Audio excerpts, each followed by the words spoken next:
Welcome to the ABCs of Rural Tourism, a podcast where small towns tell big stories. Your hosts are the Brothers of Tourism of Canada Travel in partnership with the Tourism Industry Association of BC. In every episode, we're uncovering the people and ideas that make rural destinations thrive. From mom and pop businesses and local attractions to festivals and outdoor adventures, we're diving into the people, places, and partnerships that keep rural tourism alive and growing. Now let's welcome today's guest and see where the road takes us. Welcome to ABC's of Rural Tourism podcast, where the fish are bigger than the stories, the coffee is stronger at the bait shop, and every small town has a secret fishing hole. Yes, today we're talking fishing, and don't worry, no fish were harmed in this podcast. We are your hosts. I am Greg. This rugged outdoorsman beside me is my brother Colin. Yes. And we are the Brothers of Tourism. Hey, Colin, you must be excited about our podcast about fishing in small towns. I'm very excited, especially with our special guest. I mean, he's the fish whisperer and my fishing idol, really. We are joined by the great Wes David, a friend of the show and host and producer of Fishing, the Wild West TV show, one of Canada's longest running and most respected outdoor television programs on the internet and on the airwaves. For more than 2 decades, Wes has been entertaining and educating anglers from across Western Canada and beyond. Fishing the Wild West has become a trusted name in the outdoor industry, inspiring anglers to explore new waters while shining a spotlight on the guides, outfitters, resorts, and rural communities that fuel tourism across Western Canada. So let's not delay. Let's bring the man on the screen. If there is a trophy fish swimming in a remote lake, a great story waiting at a small town marina, or an unforgettable adventure hiding down a back road, chances are Wes has been there, camera rolling, rod in hand. So put your hands together and make sure we welcome our friend and fisherman, Mr. Wes David. Holy cow, guys. Greg, call it. I just got to make sure my head fits in the screen. That's probably the best introduction I've ever had in my life. Yeah, well, thanks for that $20 in the mail. See what it gets you. And I'm going to send you a tip, too. So, Wes, could you maybe just... We've known each other. You, Colin, and I have known each other for quite some time, and I have absolutely enjoyed your company every single time. Maybe you can give us of how you turned a passion for fishing into one of Canada's most successful outdoor television shows. Well, I get asked that question a lot, Greg. The full version is a lot longer. I'll sum it up. I used to ride bulls professionally for a living. I rode bulls till I was about 27, 28 years old. I grew up on a cattle ranch, so rodeo was a part of our lives. My uncles raced chuck wagons. My mom and dad were involved with rodeo. So it was almost, my path was drawn out for me. However, I had an incredible career riding bulls. And if I was younger, I'd still be doing it. But I feel it every day, and it was injuries that ended my career. When I was done rodeoing, I started out. it was a very challenging time for me because I didn't know, what do I do now. So wherever I was, whenever I had a spare minute, I would go fishing. When life, I started regular life. I got married, had a child, and at some point, I thought I was missing the thrill of competition. So I started entering walleye tournaments and just kind of to see where I'd measure up or just to be involved. And I found I wasn't missing the thrill of competition as much as I was missing the camaraderie of sport. Yes. And then a production company called me and asked me if I would be interested in doing a TV show. Right away, I jumped at the opportunity. And the first year I found that the production company got all the money and I did all the work. So I just bought $80,000 worth of camera gear. I don't even know how to turn it on, but we now own a production company. Pick a name. Nice. So she come up with the name. The production company is Bullets and Bait. The TV show is Fish in the Wild West TV. And under the umbrella is, my outdoor writing, my conservation work, the TV show, Fish in the Wild West TV. And we are shooting right now. We're filming our 11th season. We are on 4 networks in the U.S. and 5 in Canada, and including throughout British Columbia. You can really tell you love being out there, fishing the lakes, rivers, and oceans of our Western Canada, and in this case, BC. And kudos to you, because in a world where there's a lot of challenges, it's refreshing to see somebody who really dives in and enjoys what they do. Well, but thank you, Greg. But it is, it's easy. I mean, in my opinion, we live in the most beautiful country in the world. I agree. The rural communities are the heartbeat. Everyone that I've ever met has a goal, even if they've didn't grow up in a small town, they have a goal to go to a small town. Yeah. And that's a good little segue into maybe my next question I'd like to pose to you, Wes, is there are about 400,000 anglers buy fishing licenses in BC alone every year. I mean, it's phenomenal. So making sport fishing makes sports fishing one of the province's most important outdoor tourism sectors. And get this, Wes and Colin, that fishing supports nearly about 3,700 jobs across British Columbia. So I'm casting my virtual fishing line, asking you this, Wes. How important is fishing in small towns and rural regions in BC? And what are you seeing and hearing out there? Okay, so I couldn't agree with you more how important it is. BC is one of the most affordable fishing licenses to buy. I didn't know that. It's not the fishing licenses bringing. When I come into, let's say I come into Merritt, I'm now booking hotel rooms. I'm going to, the restaurants. I'm going to the grocery stores, the tourism. There's a variety of different tourism things that you go to. The museums, different things like that.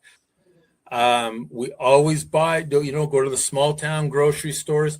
I've been in BC in the smaller communities, get a tank of gas, and I've been there for 45 minutes to an hour talking hunting, fishing, farming, ranching, the whole works. And when I leave that community, I could have caught the biggest lake trout or the biggest whatever the case may be. The number one thing I talk about when I leave that community is the people I met. Yes. You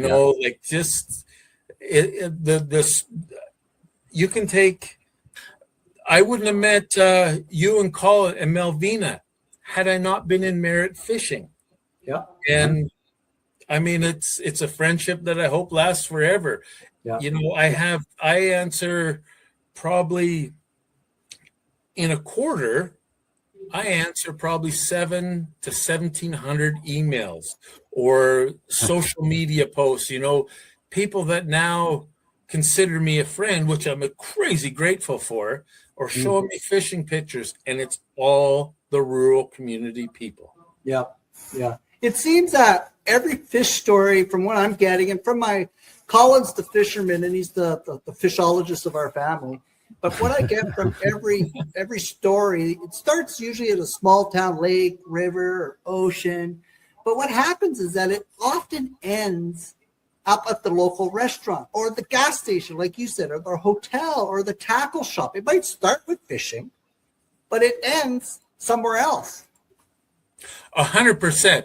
And it stays with you. Like, again, I can show you a picture on my phone from a great fish that I caught yesterday. But I want to tell you the story of the people that I met while I was there. Mm-hmm. It's the people that you wouldn't believe how many waitresses stop. Hey, what are you guys doing in town? Just small talk while we're getting our food or paying our bill, whatever. And there's great fishing at this river, or my boyfriend and I, or my husband and I, we go down here. Everybody knows about it, but I don't think they know how big fishing is to a local community. Yeah, you know what, Wes, to be quite honest, I'm not surprised waitresses, because you're such a dashing fellow and such a great personality. Well, that is true. I can't argue with you. Right? I mean, it's understandable. So what about Wes, it's not just the waitresses. There's waiters too. Yeah, let's clarify that. So there is no substitute for the small town. I call it farm boy, farm girl community atmosphere, the small town atmosphere. There's no substitute. They want you to succeed. You're a fellow angler. Yeah. They want you to succeed. Yeah. And they have those as business owners, whether it be at the grocery store, the tackles, they know having you there, you're going to leave money there. Yeah. And support them, and you're going to go back. The next time you come through town, that's where you're going. And you're going to tell your friends.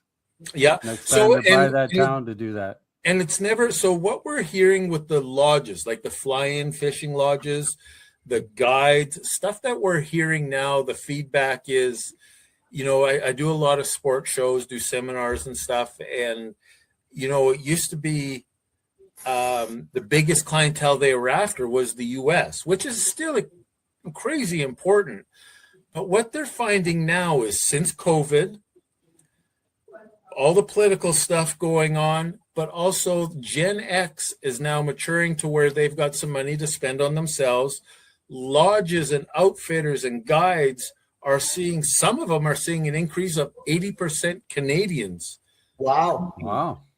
Exactly. And the inside joke with me and my bro is that you say take them fishing, and like I'm one of those guys in the background that like the trash talk my brother when he's fishing. So I actually say Colin doesn't go fishing; he goes casting. He doesn't go fishing; he goes casting, because sometimes he doesn't catch a fish. Don't worry about it, Colin. I do the same thing. I just got a hell of an editor. Yeah, no doubt. Well, he's pretty brave when he's in the background. He's never even cleaned a fish. What you should do, Colin, just drive away when you're done fishing. Leave him at the river or the lake and make him walk home. He'll quiet up. Yeah. Well, I'll tell you what. That doesn't I'm work. really good at. Tried that already. Good at eating the fish. Yeah. That's I'm become a champ at eating fish too. Yeah. So maybe what we can do is we'll take a little segue here and dig a little deeper, because behind every great fishing destination or community is a rural community, rural following, locals working hard to make that experience possible. And they do work extremely hard to make it happen. So Wes, we've all heard about the fish that got away. Tell us a bit about the small town fishing destination that caught you completely by surprise and left a bigger impression than the fish actually did. Well, for me, Greg, and I mentioned a little bit, it's just the people. I mean, when it takes you 45 minutes to an hour to fill up your truck with gas because you're talking hunting, fishing, farming, ranching, that actually is, as funny as it sounds, it's very special to me, because it's, if someone's going to approach me and say, hey, Wes, we watch your show, love your show, I will drop whatever I'm doing and take all the time in the world to talk to them. They're supporting me. And it's greatly appreciated. But there's been some incredible things, in BC. We were in Campbell River, and we were there launching and doing our thing. And we were at a restaurant the night before. Well, the next morning at the boat launch, the owner of the restaurant brought us to the boat launch coffee and donuts, and nice. You can't replace that kindness. That's uncomparable. And And that, when I'm just driving down the highway for hours on end, it's those things that I think of, not the great big lake trout I caught, or it's the people I think of, or the community, or what I saw in the community. Yeah. It sort of sounds like the fish may all have been sort of a catch and a release sort of system, but the small town memory sure wasn't, from the sound of it. My cameraman and I were just talking about it last week, coming from somewhere. We go to these places to fish so we can meet the community. Mm-hmm. Nice. So the fishing is just a front. Yeah. we go there to meet great people, and and it costs, as you can imagine, it costs a lot of money now to produce one show. A lot of that money is left in that community, in hotels, restaurants, grocery stores, and we're happy to do it. I mean, if people have say, what are you going to do when you retire? Well, I'm going to live in about 500 different small communities, because I loved every one of them. I love it. And go fishing. And go, yeah, or just go down to the coffee. So I don't know what a fisherman does when he retires.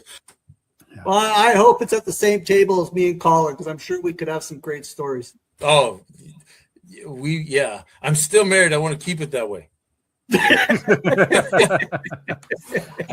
So, Les, after all your years on the water, you've seen firsthand what happens when anglers arrive in a small town in British Columbia and other areas across the country. What do you believe fishing is so important to the survival of rural communities in British Columbia, and what role does it play in keeping those towns vibrant and thriving? How important is fishing to make that town stay alive, in essence? It is more important than people can even fathom. Even anglers that live there can even comprehend how important it is. Again, we talked about the money being left in the town. But I've got a lot of American anglers, and this is a compliment to us as Canadians.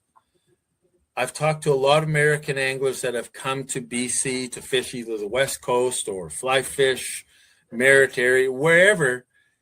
And you can see they come into town. He goes, I was nervous coming into town. I didn't know where to go. And they get talking with people, and 20 minutes later, they know where to go, what to use, as Colin said, how to get there. This hotel room will accommodate, plugging in your boat, or whatever the case may be. Fishing, hunting and fishing I'll just call it what it is, what I believe it is. Hunting and fishing to British Columbia, any province, is what the oil sands is to Alberta. That's how important it is. That's how much money it brings in. And it may be a little bit seasonal because we live in Canada. That's how important it is. And I hope people that don't hunt or fish realize, I've been approached about, let's just go, anti-hunters, anti-fishermen. Okay, we'll quit hunting and fishing, but you replace the $79 million that it brought into the economy last year. Yeah. Then they start out, well, what do you mean? And at least, as an outdoor communicator, my job is to communicate, whether it be how to catch a fish or the importance of fishing. Yeah. And I can't even give you a scale of how important it is, and all the outdoor activities, whether it be hunting, fishing, biking, canoeing, whatever it is. People want to get outdoors. They need a place to do it, and that 99% of the time, it's the rural communities that provide it. Whether you're an outdoor communicator or just passionate about fishing, our number one goal is to pass on this amazing heritage of hunting and fishing that we have, because it not only financially supports the communities, it supports the people, and it's an incredible way of life. Being from a big city, with both Colin and I have done our little stints, it is a very good mental break to experience rural community living, life, work, play, whatever you decide. It is a different mindset. 100%. And the longer you're in that rural community, the more you start to let go, let's just say the real world or the stresses of the real world. Mm-hmm. And how do you put a price on that? Exactly. Even the doctors are telling you now, you're stressed out or well, you need a mental, go fishing. Yeah. So how do you put a price on that? Exactly. So Wes, before Colin and I get distracted by another shiny lure, what final message would you like to share about small towns in British Columbia, and to our fishermen who are listening? What would you like to share with us before we let you go and go do some fishing? Well, to the small towns, the restaurant owners, the hotel owners, the local hardware store, that friendly. I mean, we've never been in an era where customer service stands above more than anything else now. And the rural communities, the small towns, the small restaurants, the mom and pop restaurants and stores have that. And I hope, please never lose that. Yeah. And that, again, how do you put a price on that?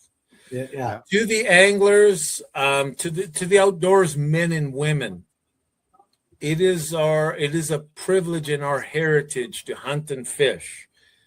Any chance, whether you're an outdoor communicator or just a guy who loves fishing, or a single mom who wants to take their kids fishing, take youth fishing now. Like, we need to pass that. What Colin and I know, we need to pass. Hold on. That's what happened. But we need to pass that on. I mean, even you, Colin and Greg, you guys, when we go fishing, there was stories there, and those stories will last a lifetime. Whether a young kid, my neighbor took me fishing, or my dad took me fishing, or I haven't been fishing since my mom and I went and fishing, those will last forever. So if you get a chance to take our youth out fishing and pass that knowledge on, that is the most important thing. Totally agree with almost everything you said, Wes. But seeing the excitement in a child's face the first time they bait the worm on the hook, or the first time they catch a fish, is just amazing.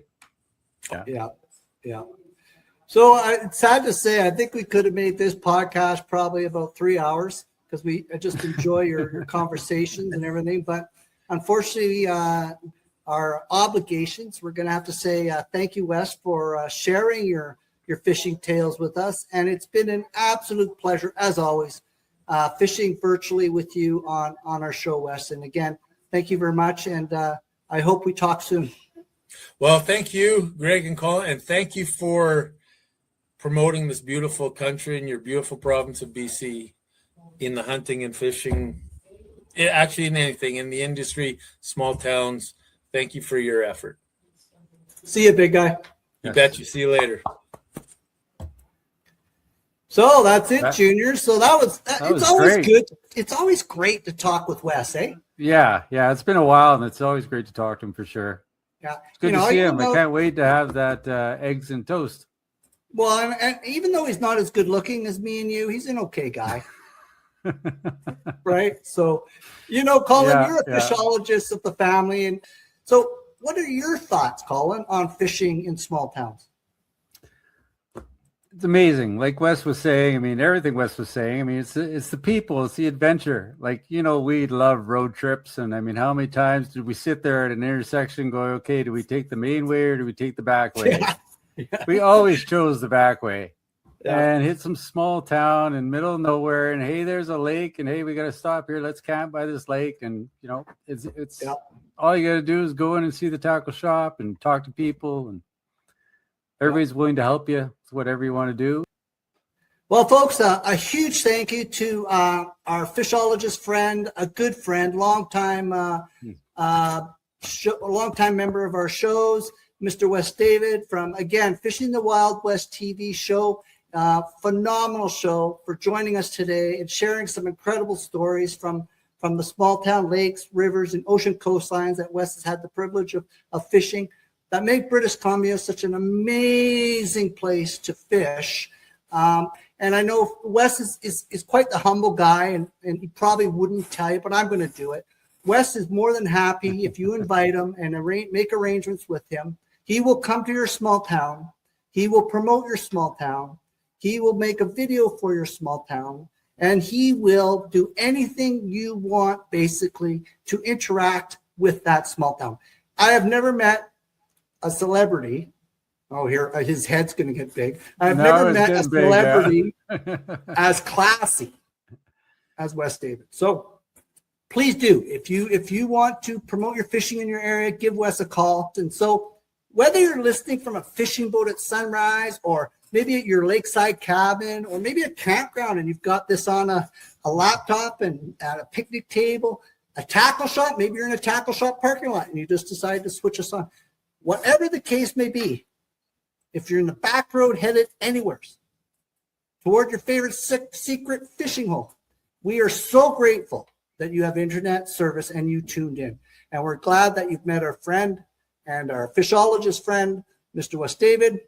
And our viewers and listeners to this show matter. Your comments, your stories, your ideas, your support help keep these conversations flowing stronger than any spring-fed river we've ever researched. If you enjoyed today's episode, please do us one thing. To support Small Town BC, do us all a favor. Like it, comment on it, share it with a friend, cast that fishing line, and reel them all in to the beauties of rural tourism, rural fishing, small town fishing in BC, because every share helps small towns and rural areas of BC.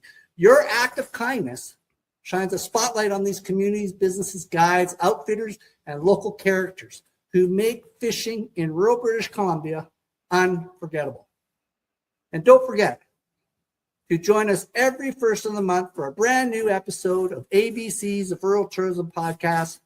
And until next time, keep supporting local, keep exploring rural, and keep discovering the hidden gems waiting at the end of every back road, at every boat launch, and every small town main street. It is you that make this special. We are Greg and Colin, the Brothers of Tourism. And remember this, meet the locals, support the tackle shop, eat at that diner, stay the night, tell the story. Help us all enjoy our beautiful province, because the best fishing trips aren't always about the fish. They can be about the people, the places, and the small towns that make the adventure worth taking. And there is so much we can offer in our rural communities. The signal is getting a little weak now. The coffee has gone cold, and somebody just tagged us that they caught a fish this big. So what we're going to do is we're docking the boat. We're heading home. And until next time, cheers from the Brothers of Tourism. See you soon on the waters. Thank you for watching. Take care.